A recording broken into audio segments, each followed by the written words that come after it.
Ends September 30th in Toronto, after which he'll meet Premier Mike Harris. There's talk about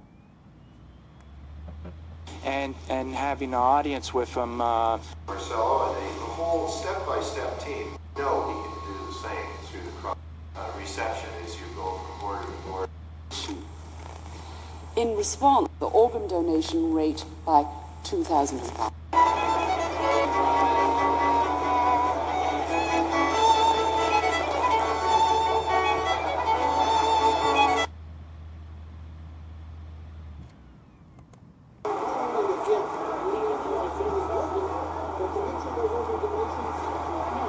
I know George is tied up, but I just want to add, on behalf of the legislature, our respect for what's being done here today. We've got an individual showing what one person can do, and in George's case, he's already shown what one person has already done.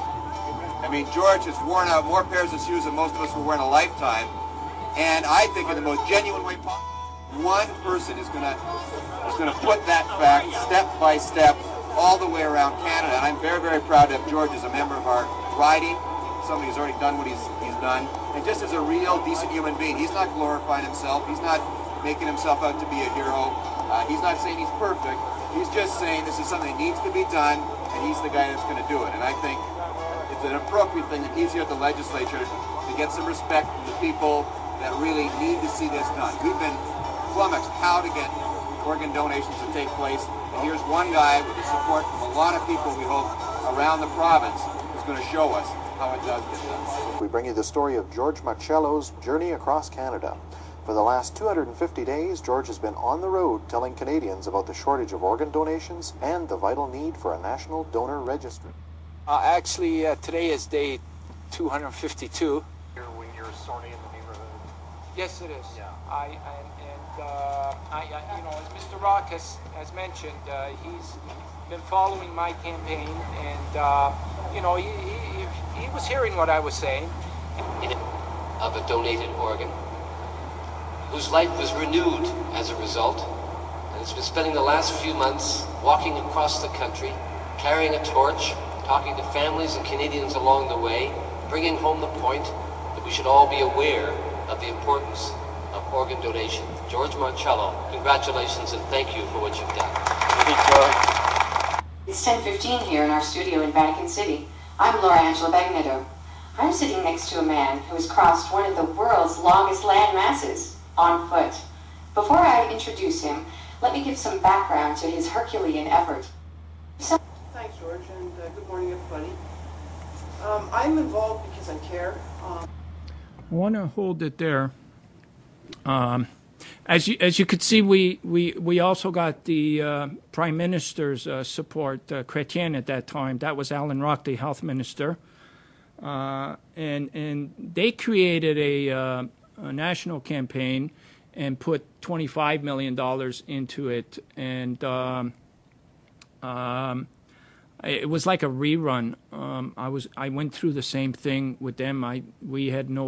They didn't put us on that board either. And again, all the recommendations and any new stuff that we had gathered during the Canada Walk, which was a lot more information that we were gathering along the way, we presented to the health minister and Mr. Rock. So after I finished the Canada Walk, we did another campaign with a 14-year-old boy named Christopher Knowles in 2004. Christopher was 14 and he needed a liver transplant.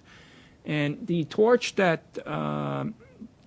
we were carrying across Canada was passed to him, and he carried it across Canada in 2004. And it was during that time that the provincial Liberals got in power. Premier McGuinty formed a government, and all the signs seemed like they were going to get behind us and support us, and finally we were going to have an active part with the Trillium Gift of Life Network, and we can get a lot of this work done. Smitherman, Health Minister George Smitherman, was there to appear at all our press conferences shortly after they all got after the throne speech, and things looked very positive. And during the time of Christopher's wish, what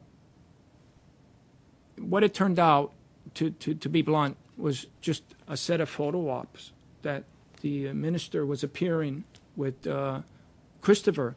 He was calling Christopher, "Here's my new healthcare hero, Christopher Knowles." And anytime there was a big press conference, Minister Smitherman would be appearing with Chris to do but nothing was being looked at, any of our suggestions, and there was absolutely no assistance from him or the agency that he runs, the Trillium Gift of Life Network. Absolutely nothing. And so I'm not taking sides here, liberals,